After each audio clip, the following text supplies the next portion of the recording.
What's up, everybody? Good morning. Welcome to Philly with John Marks on PHLY. As always, is brought to you by the Bet Parks app and Central City Toyota. Happy Festivus to the rest of us as we finally know what losing's like. It's been a long time, been almost 3 months. And the Eagles had it snapped and they get a loss. And it was as K-Red says right there. Yeah, I wanted the game to be over. Pretty much after Jalen Hurts leaves with the concussion, I just want the game to be over with. And it just went so slow. And you're seeing in like slow motion. It's like, all right, if Hurts was in this, it was in the game, the Eagles would win. And I clearly believe, and we'll talk more about this, but if Hurts is out there, they win the game yesterday. And Kenny Pickett, like for the most part, for being a backup coming in, he played fine. And if Devontae Smith doesn't drop a pass, and if Saquon is able to hang on to that pass earlier, but ifs and woulda, shoulda, couldas. The Eagles lost to the Commanders yesterday. They are all but out of being the number 1 overall seed in the NFC. And honestly, if you listen to Philly, I had already kind of was resigned to the fact that they weren't going to get the number 1 seed. And if they did, great, but it wasn't likely based on the Lions and the Vikings and the Eagles. And I was off on Friday. Jamie and Tyler filled in, and I didn't put my pick out there. I put my pick on. I slacked it to Tyler. I had the Commanders winning this game. Now, I didn't have them winning it like that with Jalen Hurts leaving the game midway through the first quarter with a concussion. But I just thought it was a tough spot. The Commanders are fighting for their playoff lives. It's a divisional game. Jayden Daniels, as you saw yesterday, the biggest problem that has been presented to the Eagles defense in recent weeks has been Bryce Young and his ability to avoid the pass rush, scramble around, make plays with his legs, and also make plays with his arms that his legs are setting up. Now, Jayden Daniels made a ton of plays with his legs in getting chunk yardage, but it also allowed him to make plays with his arm. And we know that he's an excellent passer. And he was really good yesterday. He was great in the second half. He was great in the fourth quarter. Touchdown drives of 61, 87, and 57 yards in the final quarter. You're not going to win that game. The defense was undisciplined yesterday. CJGJ gets tossed out of a game.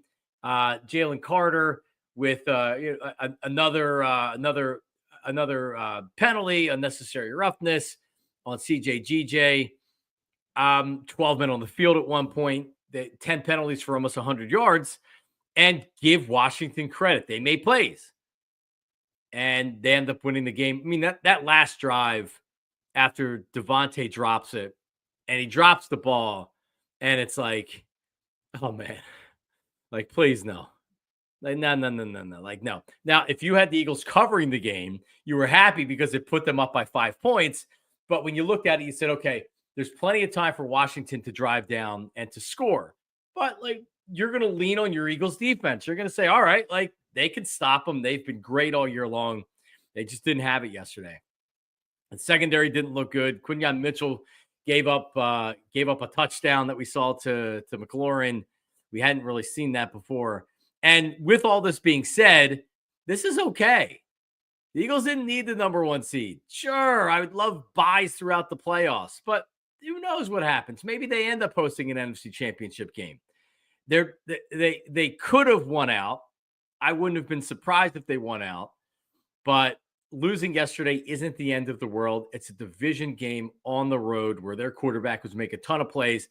And then also you lost your quarterback middle of the first quarter because they were trouncing Washington when Jalen left the game. So that's unfortunately we've been fortunate this year that Jalen Hurts has been able to stay healthy. When you run that much and your legs are that big a part of your game, it's almost inevitable that you're going to get dinged up. We saw it in previous years with Jalen. We saw it yesterday with the concussion. So we hope he's okay. I'm glad they were able to catch it because I watching the game real time, I was worried about the hit. I don't know about everybody else, but when I saw the hit, I said, uh-oh, that could be trouble.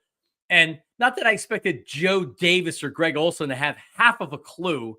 God, they were bad yesterday. Did Joe Davis not know that Jalen Hurts wasn't in the game? That two gloves Pickett out there with two gloves? And he played okay. But like Joe Davis was like, he was so shocked that Washington was able to be beat in the game with the 5 turnovers. They didn't have their starting quarterback. I don't know. Joe Davis was brutal yesterday. So now we know, because I like with Jalen Hurts, we take it for granted how he's able to extend plays, how he's able to really do damage with the running part of him being a quarterback. I'm not even talking about the tush push. You know how annoying the tush push must be to other teams? Because essentially it's 1st and 8 every time the Eagles get the ball. That's tough. But Daniels yesterday was so good. He really, really was. Now, the next time they play, if they play in the playoffs, I'm sure there's going to be adjustments made to where, hey, now we're not going to let you get those runs on 3rd down and 4th down. But, God, give them credit. Give Washington credit. They were good yesterday. They were good late. The same thing could have happened even if Jalen Hurts was in the game and the Eagles had the big lead and then they took their foot off the gas pedal. We've seen this happen thousands of times in football. And then you see momentum shifting. The defense can't go off the field. The defense can't make stops. They can't do it on 3rd down. They can't do it on 4th down. So even if Jalen Hurts was in there yesterday, it potentially could have been a problem the way the defense was playing.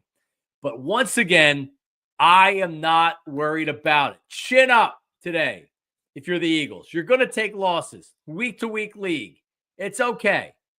Chin up. This is still an excellent team. Worry about some injury stuff. I know Josh Sweat came back out there, but it shows you how thin they are at edge rusher if they lose one of those guys. And Sweat was able to come back in, but still, I don't know what that's going to mean, how healthy he's going to be. Because now you got Dallas, and now you still haven't clinched the division. So while you now, I believe, only have a 4% chance to get to win the number 1 seed, so everybody's kind of out of that. But you still have to beat Dallas, and that is not going to be easy. That is not going to be easy. And someone just put up the comment of that would not have happened if Jalen was still in there. And I'm not necessarily disagreeing with you, but let's not act like that because the Eagles were rolling early that they would have continued doing that for the whole game. It doesn't work like that.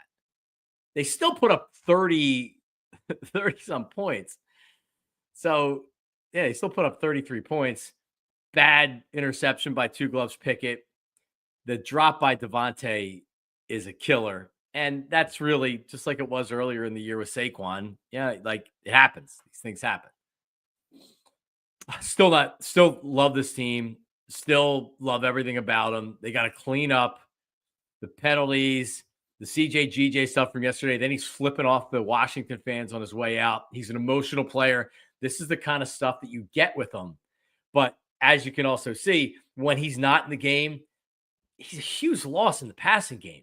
He's really, really good in all aspects of the game. So, you kind of take this one on the chin and you deal with it and you look ahead and you're like, all right, well, now you got to play Dallas, who won last night. I don't know how many people stayed up for that game, but I was up late. My kids are still sick. So I was up late watching that game, and their defense, man, made a couple of great strip sacks late. An interception, not a strip sack, but just took the ball away on a drive that really was the game, and it iced the game. It ended the game. And then on an interception where Baker Mayfield took a shot at the end zone and the defensive back just totally took it away from the wide receiver. So Dallas is coming in. Dallas is going to be, honestly, like pretty confident coming into this game based on the way that they've been playing. So we'll worry about that coming up here a little bit later on the show. But Tyler Zuley, we're both working from home today. Tyler Zuley is here. We'll get some headlines coming up here in a second. But Tyler, how are you feeling coming off of the loss yesterday? Now you're going to lose games. I didn't know if we knew yesterday was going to be a loss, but how are you feeling today? Yeah, so I agree with you in the fact that I took the Commanders to cover. I thought the hook was what was going to do it. I said 27-24 Eagles. Figured it was going to be a close game. Commanders still with an outside chance to win the division. Again, much like you said, kind of an outside chance for the Eagles to be the 1 seed. Outside chance for them to win the division. I expect the Eagles to still win the NFC East. They control the destiny, almost completely. They're still 2 games up on the Commanders. They've split any number of a win or a Commanders loss, clinches the division for the Eagles in the next couple of weeks. So I'm not too worried about that. One thing that Jamie and I pointed out on Friday when we did the show was the Commanders' ability to stay on the field on 3rd and 4th down. They were at 48% this year between 3rd down conversions and 4th down conversions combined. I think they were 14 of 16 on 4th down, and they were really, really effective on 3rd down conversions. Well, this past game, it's exactly what they did. They were 7 of 13 on 3rd down. They were 2 of 3 on 4th down. So they were 9 of 16 on those conversions, those necessary conversions that they needed to pick up. That's well above their 48% average. They were effective, on keeping the Eagles' defense on the field. I think undisciplined is a good word to use. It's the first time probably since the Bucs game, and maybe really even since the Falcons game, because I think the Bucs game, they just got jumped. They weren't playing well.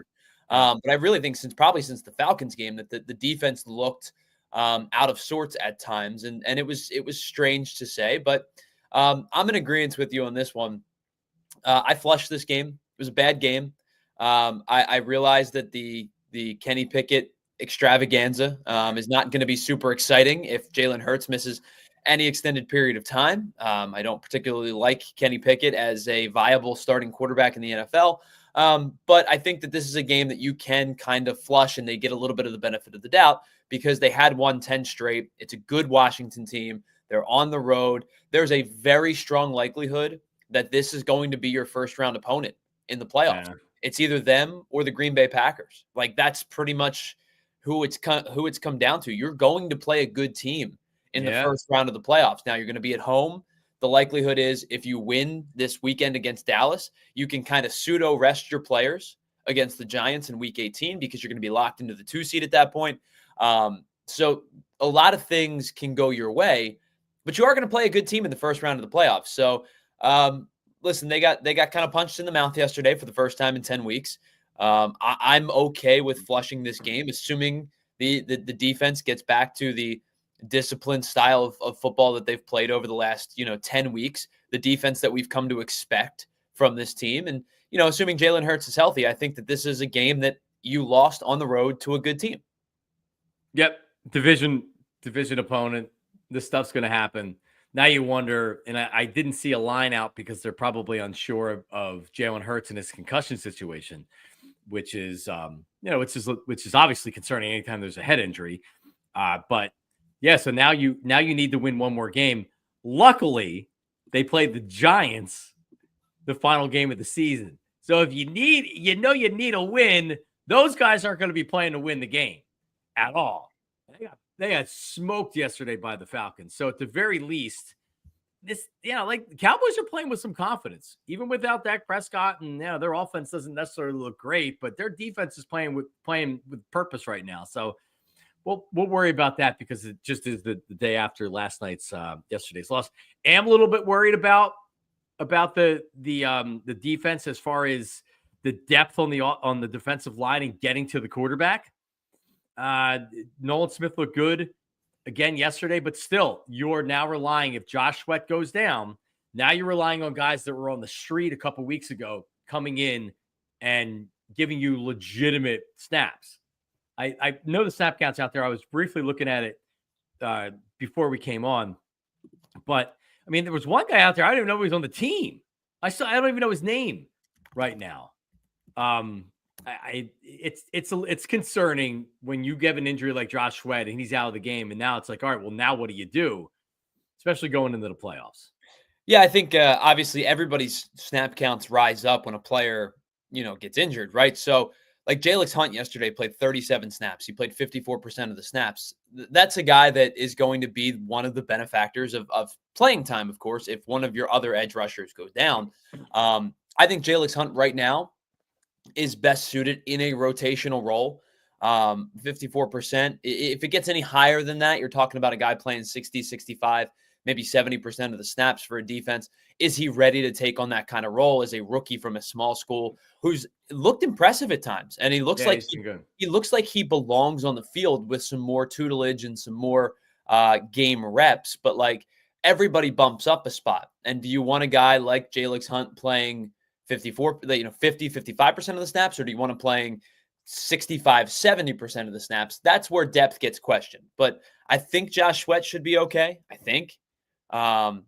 But, you're right. If it's a prolonged injury for anybody on that defensive line, you start to worry about the depth comes into question. All right, well, let's do this. We'll do headlines coming up here in a little bit, because the Phillies have entered the conversation with a trade and a signing since I last spoke to everybody. So we'll do that. Joel Embiid returns with the mask on, and of course has an extraordinary game. More across the NFL. I was happy to see that the Cowboys were eliminated from the playoffs. The 49ers lost yesterday as well. But now you start looking at the Eagles, and Tyler just mentioned it. It is not going to be an easy first-round opponent. And if it is the Commanders, at the very least, Vic Fangio is going to say, all right, what did they do to us in that game, and how do we combat it? It's a chess match in the NFL with these defensive coordinators. And we've seen it. You make adjustments. You say, hey, we're not going to let you run all over the place there, Jayden Daniels, because he did. For the most, like, you look at what Washington's running game was yesterday. Brian Robinson lost 2 fumbles. I think he had 24 yards on 10 carries. The lion's share of their yards came from Jayden Daniels, just kind of like, all right, let me run around and make some plays. And man, did he ever. He is a good player. He also threw a couple interceptions. So 5 takeaways for the Eagles to lose that game. God, I just wanted that game to be over with. As soon as Jalen Hurts was out and Kenny Pickett came in there, and I'm no Kenny Pickett fan, I just was like, please, just get this game over with. Let it end. Let it end. All right, we'll come back, and we'll get to more of the Eagles, and we have some headlines with Tyler. That's all coming up next. Don't go anywhere. Philly with John Marks on PHLY. Don't go anywhere. All right, let's talk about glad hair restoration. Always very exciting when it's like you say, like, all right, let me put this out there for the listeners and for the viewers to say, like, hey, listen, you hear me talk about glad hair restoration. So if you have any questions that I'm not answering, or maybe you just want to say, hey, like, tell me more about your experience. Tell me more about the procedure. Tell me more about it, right? And when I put that out there and say, DM me at John Marks Media, JONMARKS Media. Email me, johnmarksmedia@gmail.com. Slide in my DMs. And when people do it. And it's exciting because it's like, all right, well, like, people are actually interested. And I'm saying, like, hey, if you're interested, but you don't know if you want to reach out yourself, reach out to me. And a couple people last week did. So I encourage you again on a holiday week. If you have any questions, you thought, like, hey, is this as good as Marks is leading me to believe it is? It is. And I took pictures. I chronicled the entire procedure. So I can show people exactly what the experience is. And here's one other thing I wanted to mention. Glad hair restoration by Morgenstern Medical. I don't know anybody that I've known in my personal life, because there's been a number of people, both professionally and just people, like people that are in my life personally, that have got this procedure done. I don't know any of them that told everybody they had it done. People in their family knew, like their immediate family knew. But for the most part, if you want to get hair restoration, no one needs to know. You can accomplish it without anybody knowing it. And they'll just know your hair looks great. Call them today. They actually are in the office. Their hair team is standing by. 610-980-4000. Glad hair.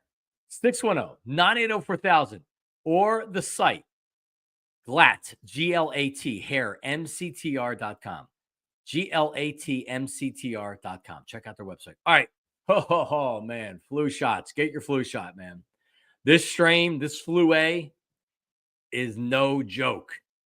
All right. Like when the copy says don't miss out on the holidays, don't miss out on the big game, don't miss out on Christmas. Well, guess what? I have sick kids upstairs, and we're trying to get them so they can see their family over Christmas. And we don't want to get other people sick.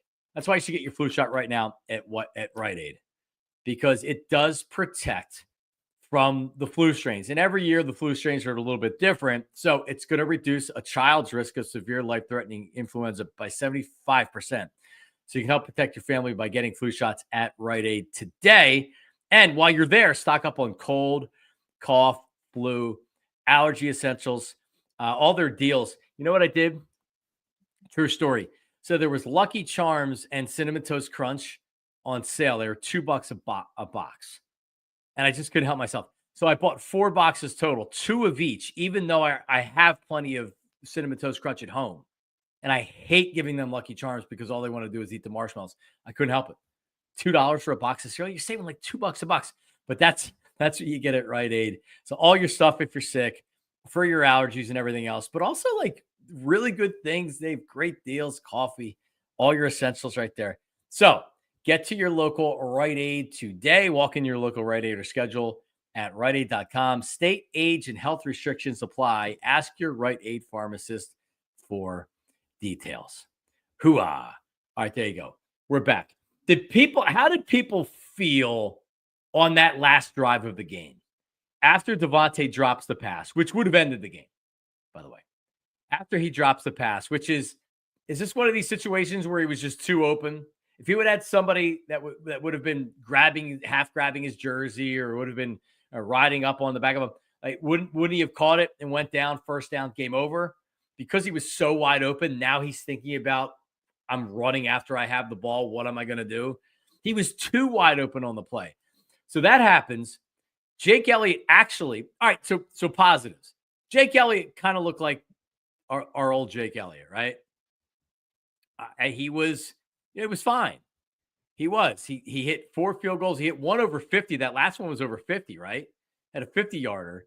So, like, you're feeling pretty good about things. But he hits the field goal. Now you're down. Now you're up by 5. And I didn't feel good at all. The momentum, just like, there's something off with the defense yesterday, especially after CJGJ went out. And now you have Tristan McCollum in there. You have to have Avonte Maddox out there playing, which is the last thing you want to do. Because, I mean, earlier in the game, Darius Slay was laying the wood. He was crushing people. He was making plays in the backfield. The day started out so promising. They were dominating early. And then that's why they play the full 4 quarters. By the end of the game, you're just hanging on for dear life. And, man, they were dead. But, Tyler, I don't know how you felt. I felt very pessimistic entering that final drive. It felt like that was going to happen. Yeah, I mean, unfortunate drop from Devontae Smith. I mean, one of the more sure-handed receivers in the NFL. Was a good route, got himself open, was a good ball, just he didn't catch it, right? It happens every now and then. It's strange when a guy like Devontae Smith drops a pass like that, because he's such a sure-handed receiver that, you just expect him to make the play. It happens, right? But I tend to agree with you. And the unfortunate part is the last 10 weeks, I'd go, yeah, even with the fact that this game has gone kind of sour, I trust the defense to get off the field and to make a play. The timely interception, the timely sack, they've had those over the last couple of weeks. And quite frankly, I thought the timely interception was the Reed Blankenship interception, right? It bounces up. Oh, man. Yeah. Blankenship just kind of found himself in the right spot. They get the ball back up. What was it? Up 2 at the time? Yep. 2 or whatever it was. But yeah, they were up 2 because the field goal puts them up 5. Right. So then they, they go down and kick the field goal. You should, I always say you should feel good if your offense leaves the field with a lead. If the final time your offense gets off the field, you are in the lead, then you let the chips fall where they may, because, this defense has been good all year. They just weren't very good yesterday. Like, it was a bad matchup, I guess, for them. Jayden Daniels was super effective.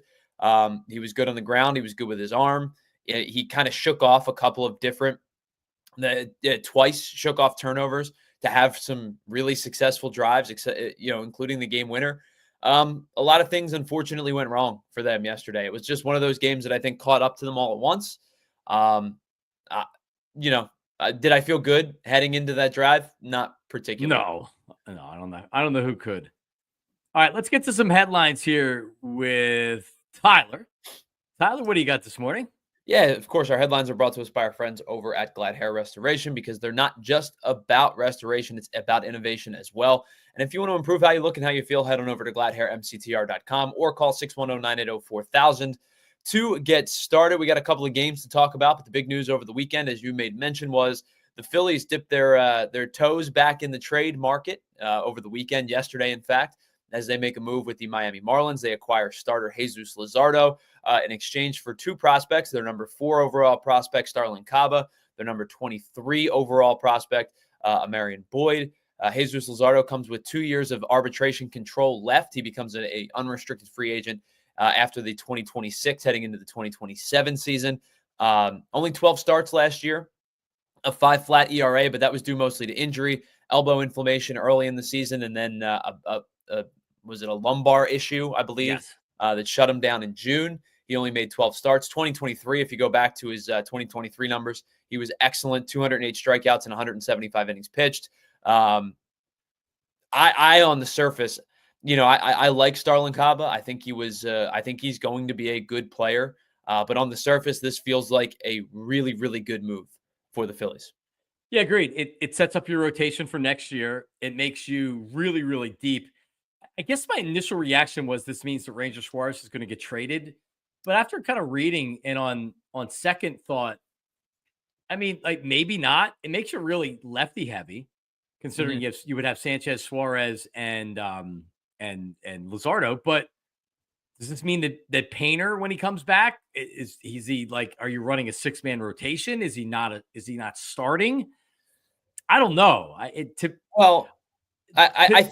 think that this allows Painter to naturally progress the way that they want him to, and not have to rush him, because now you're not worrying about Taijuan Walker in your rotation or a spot start or the 6-man rotation thing. Like, we've had that conversation plenty. Like, Zach Wheeler hates it. Zach Wheeler has adamantly said, I do not like pitching on the extra rest. I like to be in my normal rest. And we've said before, like, if Ranger Suarez says that, if Christopher Sanchez says that, it's like, all right, dude, we'll take it into consideration. But you also have to understand we're doing what's best for the team. When Zach Wheeler says, I don't like 6-man rotations, you don't do a 6-man rotation. Yeah, they're not going to do a 6-man rotation. They're not. And I don't want to be thin at starter, but isn't it like Dave Dombrowski is a Hall of Fame GM? Can't you find a 5th starter that you're not? I mean, because you look at their 5 starters. I mean, everybody's making money, or everybody's a bona fide. I mean, they're really, really deep. Can't you find a 5th starter? Like, here's what I'm saying. This absolutely shores up that Ranger Suarez isn't coming back after the season. He's not. And I like Ranger a lot. All right. But now you actually have a piece. They need help on the back end of the bullpen. They could use another outfielder. When did they sign what's his nuts? Was that Thursday? Kepler? Yeah. It was Wednesday night or Thursday night. Yeah. Yeah, no, because I wasn't on Thursday. Yeah, it must have been Thursday night. It was Thursday. Yeah, like, so all right. I'd like another outfielder, but Ranger actually is a legitimate trade piece. If I'm a team out there that needs a starter that doesn't have a lot of money to do it, he's under contract for 1 more year. So I don't know. I would say right now it seems like that they're keeping him. But I think that they will go into the season. It feels to me like they're going to go into the season with this being their starting their 5-man rotation. If anybody were to get moved at this point, Ranger would be the one, because of the fact that he is on the final year of his deal, because of the fact that, listen, like, you saw you're seeing what pitchers are getting in the open market. Another pitcher went off the board late last night. Sean Manaea re-signed in New York, 25 a year deal for $75 million. Like, that's probably what Ranger Suarez is going to be, in that 20 to 25 a year range. Who would you rather have, Manaea or Ranger? I think Manaea is a better starter. He can give you more innings. I think durable. Yeah, like I think after last year, Manaea proved to me that he is a durable middle of the rotation guy. Rangers' injury concern is questionable for sure. At their best, I think Rangers better than Manaea. At their floor, I think Manaea is more readily available than Ranger is more times than not. So it's an interesting question. I think it's a really good comp. Like, yeah, good pitchers with decent stuff, guys that know how to pitch, guys that are willing to challenge you, mixing both guys mix their pitches well. Neither of them throw overly hard. Neither of them have like devastating wipeout breaking ball, but just good pitchers, like guys that know the position well. It's an interesting question. I think initially my gut tells me Ranger, but the availability that Minaya has proven over the last like 2 seasons specifically, maybe you maybe start to swing that way a little bit. And Ranger is what he does in the postseason. He's Correct. I'll be very happy if Ranger Suarez is a Philly this year. Like Sure. I'm looking and saying like, all right, because Wheeler, Nola, Sanchez, Suarez, Luzardo, Painter, and I mean that's 6. So if you just want to go in and say, all right, well, we're gonna have 6 guys. I guess Painter comes back if everybody's healthy, and you put him in as a multiple inning reliever or something like that. What are the odds that everybody's going to be healthy? We've seen it, right? Probably low. Yeah, probably low. The injuries happen, and he could slide in and do all that stuff. So I don't know, but anyway, I think it's a great trade by Dave Dombrowski. If you're going to combat the bats and what some of these lineups look like in the National League, well, all right, well, having a great starting rotation will win you a lot of regular season games. A little bit worried about the bullpen. Got to finish that off. And you had mentioned Starlyn Caba. He was their big international signing in 2023. And there's a lot of things I like about him. Is he still 19 or is he 20? He's a young player. I don't know if he's officially turned 20 yet, but he's a young player. So his game is great approach at the plate, like elite speed. He's not big. He's only 5'9". But he has a good approach at the plate. He's not up there just hacking. He draws a lot of walks. Well, he's got a chance. I genuinely believe, like, if you put him in the major leagues right now, he may not hit, right? He's 19, 20, small guy, not a lot of, like, really good bat-to-ball skills, but not a lot of pop, right? He may not hit at the major league level. I genuinely believe, like, this kid defensively is ready to be a major league player on the defensive side of the ball. How does he improve as a hitter? That's the portion of his game that's going to take time. He's, like you brought up, good plate discipline, good approach at the plate, a 3-2 walk to strikeout ratio, which means he's walking, 1.5 times more than he is striking out across the minor leagues. But he's in single A, right? He was in rookie ball and went to low A at the end of last year. He's a young kid with a bright future, but this is a team who is in a win now window, and they acquired somebody who, again, this is where the conversation becomes, they're taking a lot of chances on guys who are going to bounce back from injuries this year. If Luzardo bounces back from an injury, he has legit, front line of the rotation type of stuff, and you could slot him in as your 4. Kind of reminds you of what they were trying to do with Crochet to get him here under control for 2 more years. So they look at the rotation, and his stuff's high end. So even though he may be the 4th starter or the 3rd starter, whatever, that's not his stuff. He throws his slider is like his wipeout pitch. He throws that for swings and misses. I think he throws it 29% of the time. So anyway, very, very, I'm excited. It's a good trade by Dave Dombrowski. Yeah, so as we mentioned, a couple other moves around baseball. Sean Manaea does re-sign with the Mets on a 3-year, $75 million deal. Jock Peterson and the Texas Rangers agreed to a deal. We'll keep you updated on the rest of the moves around the league. It was a 2-year deal for Jock Peterson. As you mentioned last night, if you fell asleep for the Sunday Night Football game, Cowboys survive the Bucs. They win 26-24. And all of a sudden, the Cowboys have won, 3 of their last 4 or 4 of their last 5, I think it might be, since playing the Eagles. 4 of their last 5 with just the loss to the Bengals in between. They're now 7-8 on the regular season. It's probably a much better team coming to Philly than the team that they faced in Dallas 6 or 7 weeks ago. Oh, for sure. Yeah, no, for sure. They have a formula for, like, all right, here's how we can win with this team. I don't know what the feel is for what it's going to be like coming up against the Cowboys, but because it doesn't, I'll be curious to see if what sports radio, if people are freaking out over them losing yesterday. I mean, I don't know why anybody would.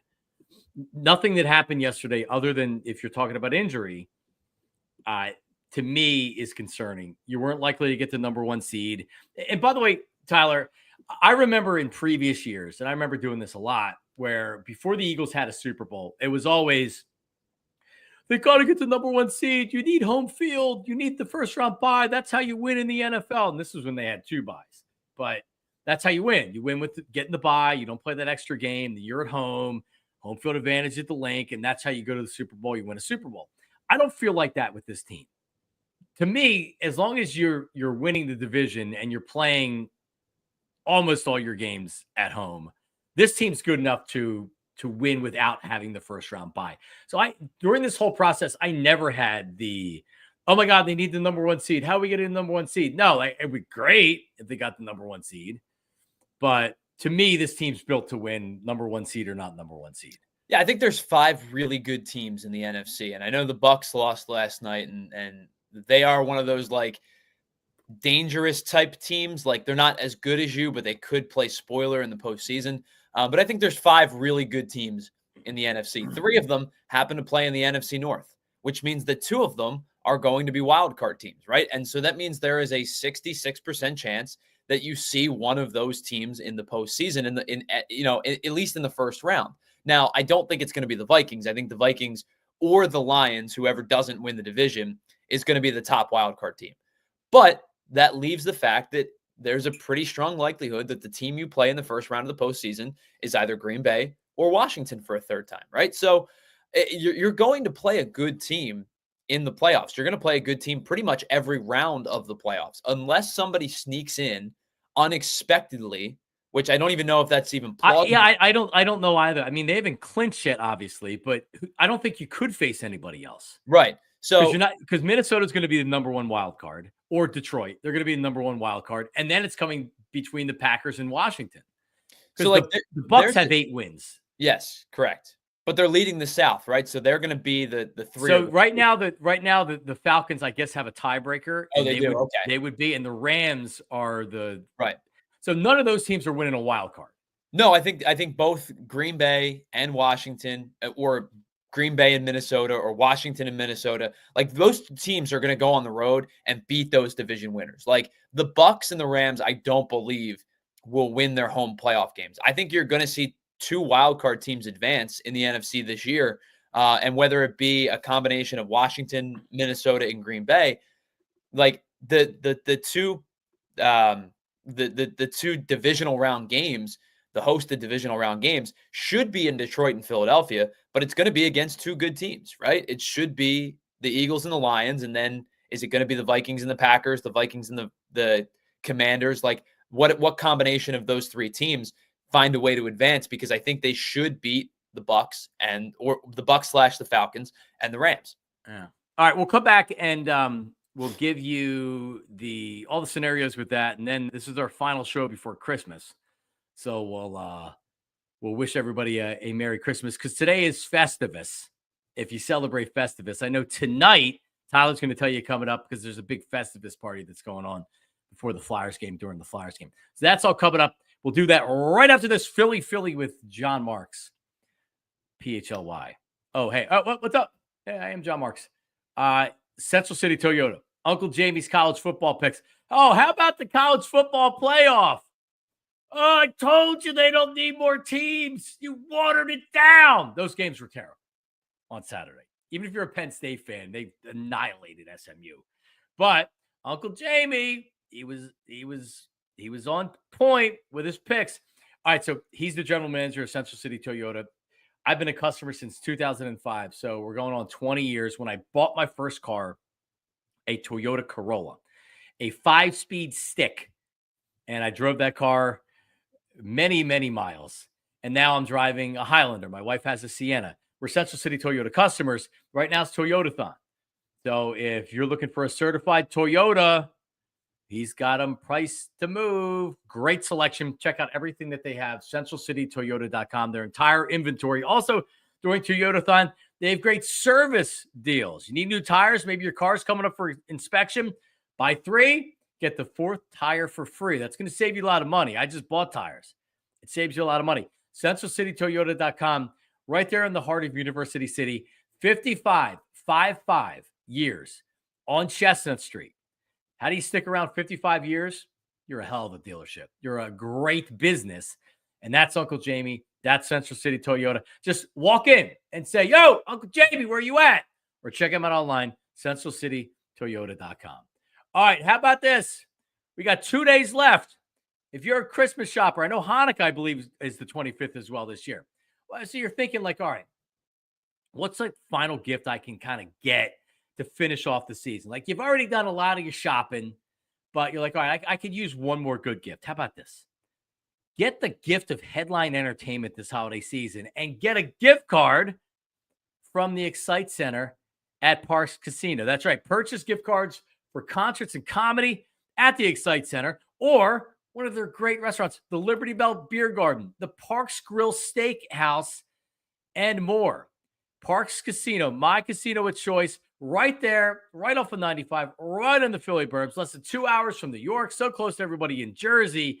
Tickets are on sale right now for these headliners, all right? Larry the Cable Guy. Oh, man. Can't wait for this one. That's May 16th. Plus, Ron White has added a second show, March 20th.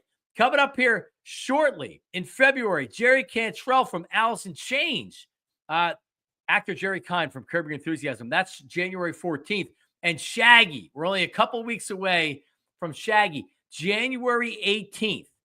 Get those Parks Casino gift cards for the holidays right now. Enjoy dinner and drinks before the show.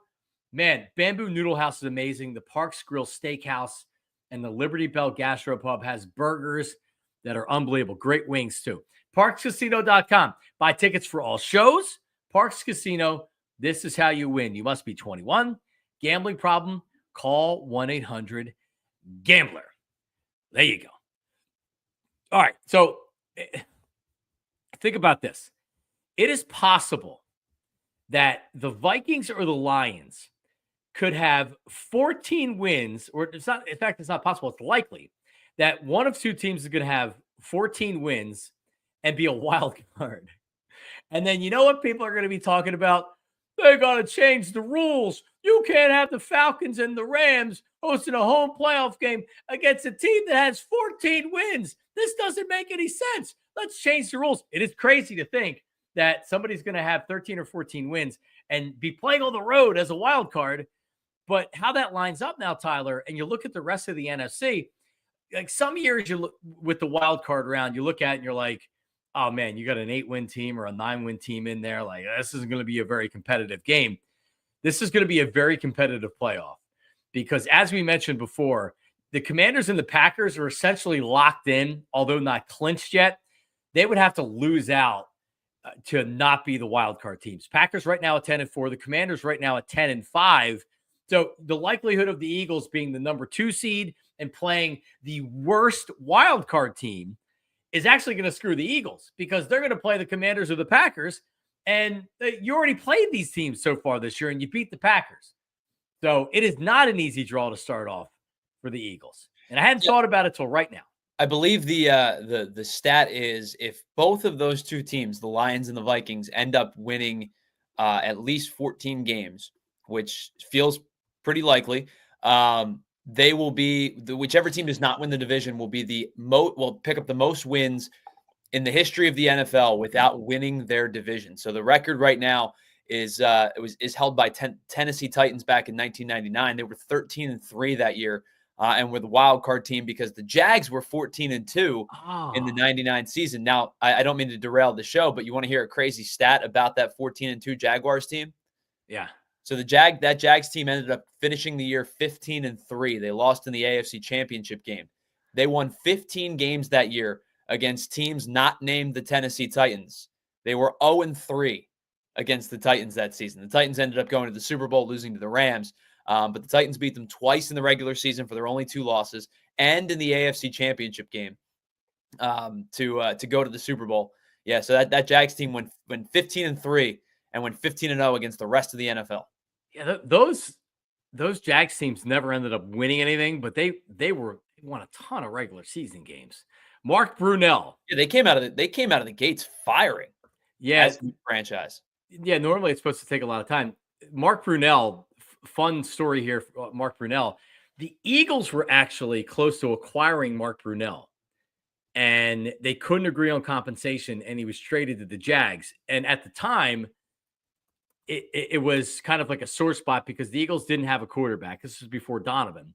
And it was like, oh my God, like they could have had Mark Brunell. Why did they trade for Mark Brunell? Yeah, so this is 95. So the Eagles quarterbacks in 95, Randall was coming back. They had Rodney Pete. They didn't draft Bobby Hoying yet. But like Mark Brunell was a backup quarterback with Green Bay, and he ended up turning himself, ended up having a really good career. But yeah, like, so at the time it was like, oh my God, we could have Mark Brunell. Ended up working out for the Eagles because they drafted Donovan McNabb and they went on a nice run right there. But yeah, those Jags teams were good, man. A couple of seasons, was that before or after Bubby Brister played some games for the Eagles, and Doug Peterson and Ty Detmer, and Doug Peterson was Donovan's rookie year, 99. Ty Detmer ended up being the starter. He took over for Rodney Pete. So Ty Detmer was like 96, 97. Coy Detmer then was 98. He started a couple games in 98. Bobby Hoying, he had one game against Boomer Esiason and the Cardinals where it was like, oh my God, Bobby Hoying's our quarterback. I forget how many yards he threw for. And the Eagles offered him a contract extension that offseason, and he declined it because it wasn't enough money. And then he ended up sucking. So it was a good move by the Eagles to not get him. Not that they didn't want to. But anyway. All right, so that's the Eagles stuff. I know people are going to be out of pocket because of the holidays or whatever. We'll be back the day after Christmas, which is what, Thursday? Yes. Tuesday, Wednesday. Yeah, so we'll be back in plenty of time to break everything down and all the scenarios or whatever. So tell us about what's happening tonight with Festivus and what's going on, because I know this involves Broad Street Hockey and Bill and Charlie and the guys. Yeah, so this is an event that Broad Street Hockey's been doing for years. We've incorporated the PHLY Flyers podcast got incorporated with it. So you bring up Bill and Charlie and Kelly, they'll all be there. Steve Jaco will be there as well, who I did the Flyers postgame show with on Saturday. It's at the pub at Xfinity Live. It starts at I guess doors open at 6, or the fun starts at 6. The pregame show will be at 6:30. Postgame show, watch along with the crew as well, the PHLY Flyers crew, the Broad Street Hockey crew. So if you are a big fan of either of those two platforms or those two shows, and a Flyers fan, of course, head them down to Xfinity Live tonight, beginning at 6. I don't know if the airing of grievances will happen on the air or off, but it should be a really, really good time. That it's a great group of people. Both obviously our Flyers crew at PHLY and the Broad Street Hockey crew. Excellent. I mean, I wouldn't go anywhere else for my Flyers coverage. Do you know I went to school with Steve Jaco? You know, it's funny. He and I did the show together last night, and I said, "Hey, I work with John. I'm his producer on the morning show." And he goes, "Oh, I tell him I said hello. I haven't seen him in years." He was my intern. So when I was finishing up at Temple, I was already hired by 950. And Steve's like a really, really sharp, awesome dude. And I was like, hey, like, why don't you just come like intern for me? And he was awesome. I loved him. And I hadn't talked to him in years. And I was walking in to work one day, and in our bullpen, our main area at PHLY Studios, there's a bunch of TVs. And on one of our TV channels, they're playing the hockey, the post game from the night before. And I'm looking at him going, who the hell is that guy? I know him. Like, is that Steve Jaco? I'm like, is he doing post-game stuff? And then I'm like, yeah, he was always such a big hockey fan. Yep. I'm like, holy crap, Steve does stuff with Bill and everybody else. Yeah, so I got to catch up with him. Steve is awesome. Yeah, Steve was excellent on Saturday. Him and Charlie and Brennan made my job really easy because as I've made pretty clear to you, I like the Flyers and I like hockey, but you're part Zamboner. My knowledge of hockey is not nearly as in depth as it is baseball and football specifically. So I kind of drove the show. I teed it up and let the much smarter people than me drive things. Yeah, be the point guard, brother. Sometimes that's all you got to do. All right, so that's tonight. Xfinity Live. I went double, 10 assists and 10 rebounds. Steals, I guess, yeah, because it definitely wasn't points. We're like Ben Simmons. Yeah, of course. That's exactly right. All right, so Tyler, first Christmas as a dad, first Christmas as parents, first Christmas as grandparents also. Or no, your parents have.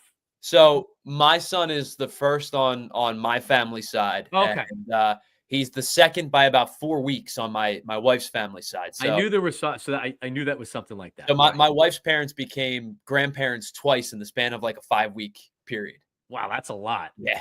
So are you ready? I can tell you that we are not ready because everybody has been so sick. Sure. And just wrapping all the presents is in itself a major thing.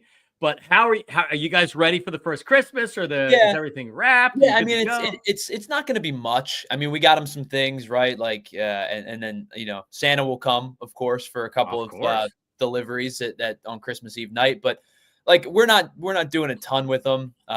He's still kind of too young to understand anything. Like I said the other day to Jamie, he figured out what his hands were the other day. So he I watched him occupied. I watched him look at his hands and like the revelation hit. And it was so cute and it was so funny, but like he doesn't really have a whole lot of sense of understanding of where he is or what he's doing. So, like we'll do some stuff. It'll be more for me and my wife than it is for him.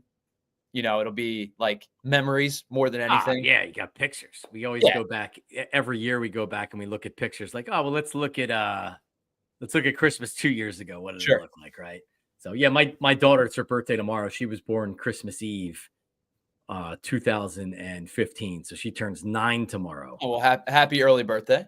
Yeah. So now I look to my right here, and her birthday presents are the ones that are wrapped to the right over here. So so it'll be she knows what it's like to have a birthday right around Christmas. So I'm the 27th. So I no. Yeah, it's quick. It's like that turnaround. It happens so fast. Well, then we'll be on the air on your birthday. We will be, I suppose. Yep. Yeah, my birthday was last week, so I also know. I also know it's just like she's not getting screwed because everybody gives her like I get screwed with the amount of crap that I have in my house, but yeah, she doesn't end up getting screwed. So hopefully we're going to be healthy enough to be able to, and she's fine. She's actually, we have 3 of 5 went down with the flu, not realizing that they also 2 of them had strep, or the 2 kids with flu also had strep. So they have these fevers, and you think it's because of the flu, and then it's not going away. And I'm like, they probably have strep because I had strep, and they did. So they had strep. So now we're trying to get over that or whatever. But hopefully it's still only the 23rd. Hopefully by Christmas morning, everybody's feeling fine and we'll be good. But yeah, it's fun with the kids. Now he's not going to be opening presents or anything like that. Right. So it's more going to be it's the first Christmas and photo opportunities and things. Yeah, I think next Christmas will be more of a like a tangible thing. Like he'll be I guess almost 14 months by the time next Christmas rolls around. It'll be a little bit over a year. He'll probably be up and running around like a crazy person, crawling under the tree. Yep. Yeah, it'll be a little bit more tangible next year. This year is kind of just it's our first Christmas as parents. Like you said, it's my parents' first Christmas as grandparents, and everybody elevates, one spot. Yeah. Well, enjoy, because from here, they're not as quiet once they start getting in. Well, we got to play the card this year where it's like, hey, we're not going anywhere. You can come to us. Damn so we right. set up time over the next couple of days. Where like our families are going to come see us, but we're like, we will be able to spend more time with you if you come to us, because we don't have to load the car up and pack the stroller and pack the diaper bag. And so you come see us, and then you can spend as much time with him as you want. Oh, the diaper bag. Oh, I love it. We lugged it all around Target yesterday. We were walking around Target, and we got him in the stroller with the diaper bag, and I'm pushing the cart. She's pushing the stroller. Who wore the diaper bag? You? So luckily enough, we can slide it underneath the stroller. Gotcha. The stroller has such that big carrying case underneath. So luckily, I don't have to lug it around my back anymore. We have 2 diaper bags. I have a smaller one that just because my friggin' 3.5-year-old refuses to get potty trained, so I can just keep backup clothes and 2 diapers and a wipe just in case. So I don't have to lug the big diaper bag, which is what you take to the grandparents' house because it has everything in it, including food and whatever else. Well, that's listen, that's exciting. So enjoy it. Enjoy the first Christmas, Tyler. And Merry Christmas to everybody out there as well. Are you guys like just doing a couple of gifts, or like as far as you and the wife? It's not going to be much. She and I kind of we both have been scrambling so much as new parents. Like, it'll be a couple of things she and I'll exchange, but I think that we'll probably do something a little bit more. So like she turns 30 this year. So her 30th birthday is coming up. I'll probably do something a little bit more significant for that, as opposed to Christmas. Like, I think it's really just for us. Maybe sleep. Sleep would be a very wonderful Christmas gift for both she and I. Good luck, man. Maybe that's what I'll do. I'll just try to quietly get him out of the room and let her sleep in a little bit on Christmas Day. Yeah, I have to. Yeah, like with my wife and I, and with the kids or whatever, it's not like, once they get a little bit older, and in previous years when economically we've been in more stable situations, I've been able to go up to Mark's Jewelers or wherever and get something really nice. But so I actually still have, for like my present to everybody is going to be Phillies tickets. Oh, nice. Don't text my wife and tell her, don't spoil the surprise for her. So yeah. I've been saying this for a while. I think the experience gift is awesome. I would prefer an experience gift. Like if you buy me something, if I ask for it, that's awesome. I appreciate it. But I think I would rather go do something with you. Like my mom and I are going to go like for her birthday next year. We're going to go to a concert for a band that we both enjoy. Like I would rather go to the Phillies games. Like, let's go to a concert. Let's go out to dinner. Yeah. Let's spend some quality time together, because like I've gotten to a point where I'm an adult. I have some adult money now. Like, if I want to treat myself to, a new game, like a new video game or something, you buy it yourself. I'm gonna buy it myself, right? So I would rather do things with my family. Like, the experience portion of it has really kicked in as I've gotten into my 30s. I would much rather do that. Shout out to everybody watching on TV. Merry Christmas to you. Slide on over to allphly.com to watch more of the program. Yeah, so that's what I have to do today. And I have something else for my wife that I can purchase online, and it's an experience. It's it'll be a cool idea. So, all right. Well, anyway, everybody out there. Oh, by the way, just real quick on the college football thing. Yeah. They don't need more teams. Everything's watered down. Listen, I knew that I was going to fight enough. I was a big proponent of keeping it at 4. I thought 4 was a good number. It was a good enough expansion between like the computer generated BCS and having, humans decide who the 4 teams are. I knew I was fighting a losing battle. I was ready to allow it to go to 8 because I thought 8 expanded enough. 12's just too many. Like, and listen, I think within the construct of the 12, like Indiana's and the SMU's deserve to be in. Because they were, to me, one of the 12 most deserving teams, but they're not on the same playing field as a Texas, as a Penn State, as a Notre Dame. It was 4 double-digit wins for the home teams, and the lowest scoring score difference was 10. It was 27-17 Notre Dame. Penn State wins by 28. And by the way, they scored 2. They scored 2 late touchdowns. That game was not competitive. The Notre Dame game. None of the games were competitive. No. Yeah, no, and Clemson at least jumped out to an early lead, but Texas kind of throttled them late. That was the best game. That was the best game. Wasn't close. And what was Ohio State and Tennessee, the game that I think a lot of us thought would be the most competitive, wasn't even remotely close. No, that was over quickly. Yeah, like, you know what you needed? You needed Arizona State and Boise State to play in the first round. Probably. Against those other teams. And Penn State should have had the bye.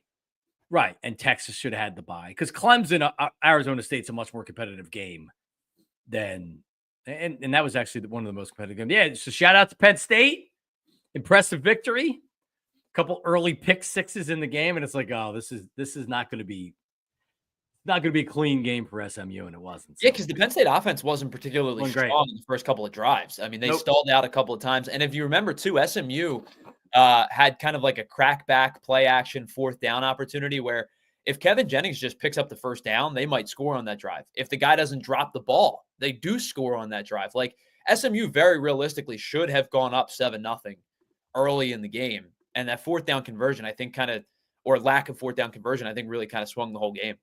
For sure. All right, Tyler, Merry Christmas, man. Merry Christmas to you as well. I hope your family gets healthy first and foremost. Yeah, we're and trying. second, I hope you guys have a wonderful time with friends and family the next couple of days. You too. All excuse me. I'm still not completely healthy. All the listeners and viewers out there to Philly with John Marks. We've been doing this since September, and we're trying to grow, and we're trying to create a community here on the show and on the network PHLY. And I'm grateful for everybody out there because it's been a fun couple of months. And we'll talk to you before the end of the year. But everybody, please have a great holiday, whether you celebrate Christmas, Hanukkah, Kwanzaa, Festivus. Enjoy your holiday. Enjoy it with the family. Make memories. And if you don't have family or you're not feeling great around the holidays, and I've went through some personal stuff this year, and I've went through some tough times this year, please reach out to somebody. Please reach out to a friend. Please reach out to a family member. Email me. If you're lonely and you don't have anybody to talk to and you're just not in a good spot, you can literally email me or DM me, and I will get back to you immediately. And it's John Marks Media, JONMARKS Media, John Marks Media. I know in particular things can be tough at the holidays. I understand that. So please have a great holiday. Reach out to somebody. Reach out to me if you need it. All right. Merry Christmas, everybody. Happy Hanukkah. Happy Kwanzaa. Happy Festivus. We will talk to you the day after Christmas. Everybody enjoy. See you.